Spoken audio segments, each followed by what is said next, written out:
Welcome to Art on the Farm with Mia Sage and Jan, brought to you by the Monroe Area Council for the Arts.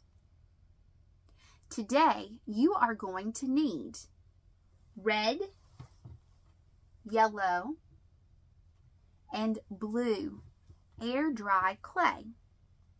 You will also need a plate as we work together to make an air dry clay flower. Go on and open up your packages.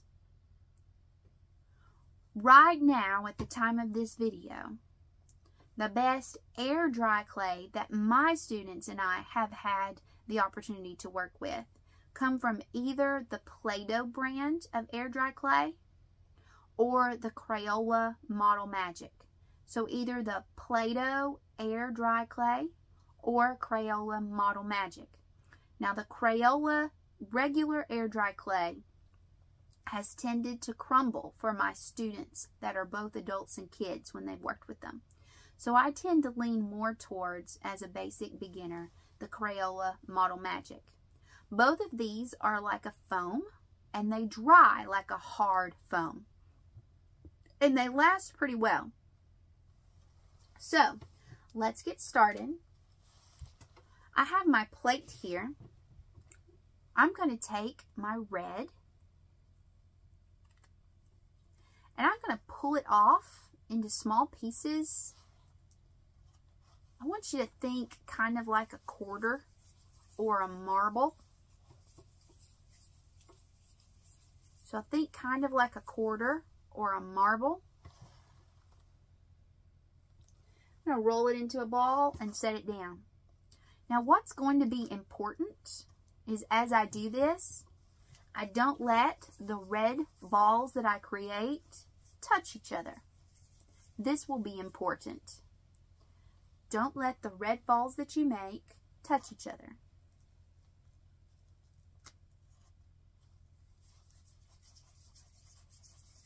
As you're working, make sure you get them as smooth as you can. And if you notice that one's ever so slightly a different size from the other, that's okay. That's not a big deal. It's going to be okay.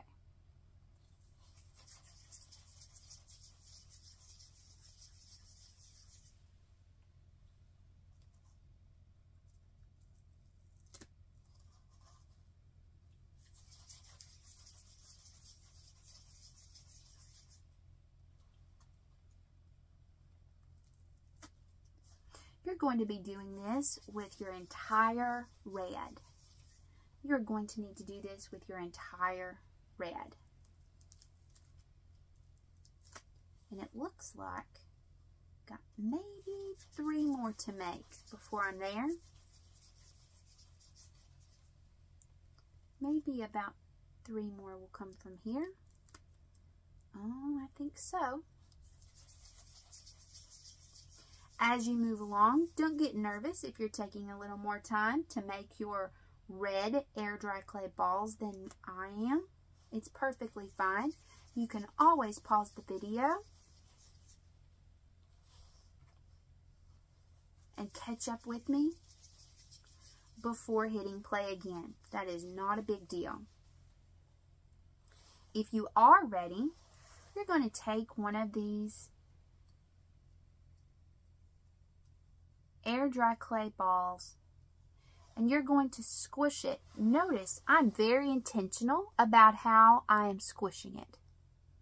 Very, very intentional. It should be a thick pancake. It should not be a thin piece of paper. It should be a thick pancake, not a thin piece of paper. All right. Then I'm going to set that down.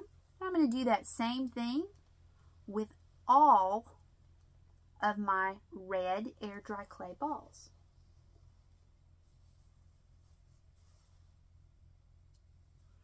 Now you'll notice I'm not just taking them and squishing them with my palms. I'm being very, very careful about this because I want to make sure that I don't go too thin. I would rather you take your time and make sure that it's like a thick pancake so that when it dries, it will be together for a really long time and you'll be able to talk about it and have it and see it for a long time. Then if you get excited and you do it too thin, because when I'm doing this with my palms, it's a lot harder for me to monitor what I'm doing, how thin I'm making it. It's also often unevenly thin. You have some spots that are a lot thinner than others. So just go on and take your time. It's all for fun anyway.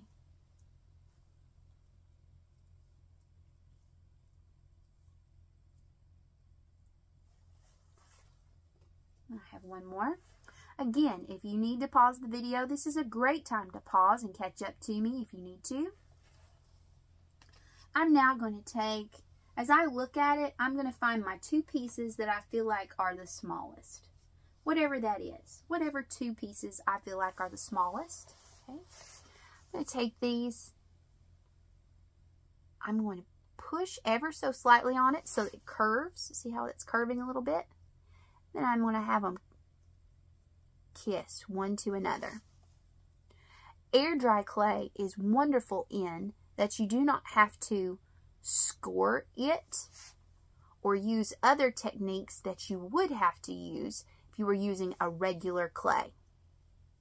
So in order for these two to stick together or stay together and make one, with regular clay, I would have to use a process called scoring. And I would also have to be very, very careful to make sure that they connected. Air dry clay lets you do some shortcuts. Air dry clay doesn't make you do that. Okay? When it comes to the foam. Right here, I'm going to take this very slightly. I'm going to angle it. And notice where the seal is between the two of these. So see where they touch each other, where I've got a line?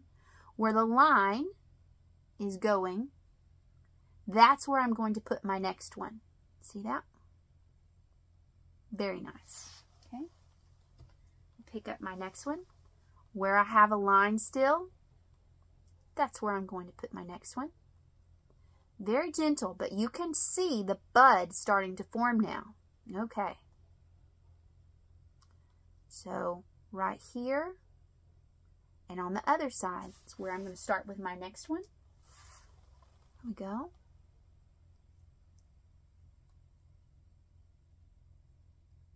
Oh yes, very nice. Look at that forming. How pretty. Going on the other side.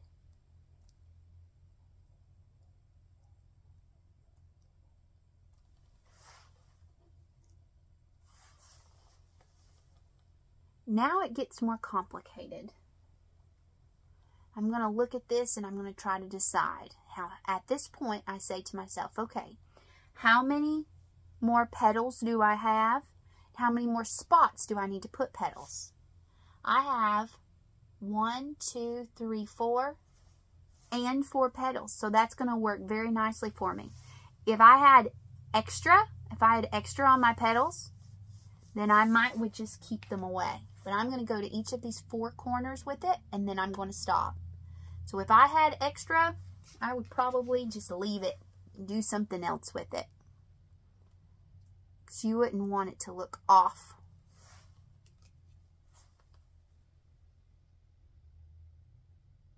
And sometimes it's hard to remember where you did put it and where you didn't at this point. Always make sure that you use a very nice light touch with your hand. You get too excited and you go a squishing, you're going to squish your flower right out of existence. So be very careful about that. Okay.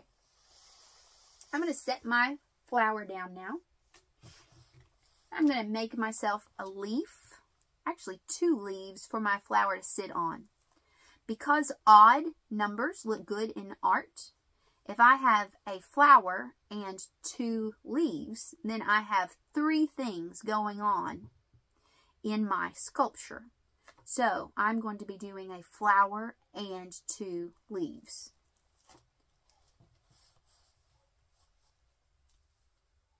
So I've pulled off 2 pieces here.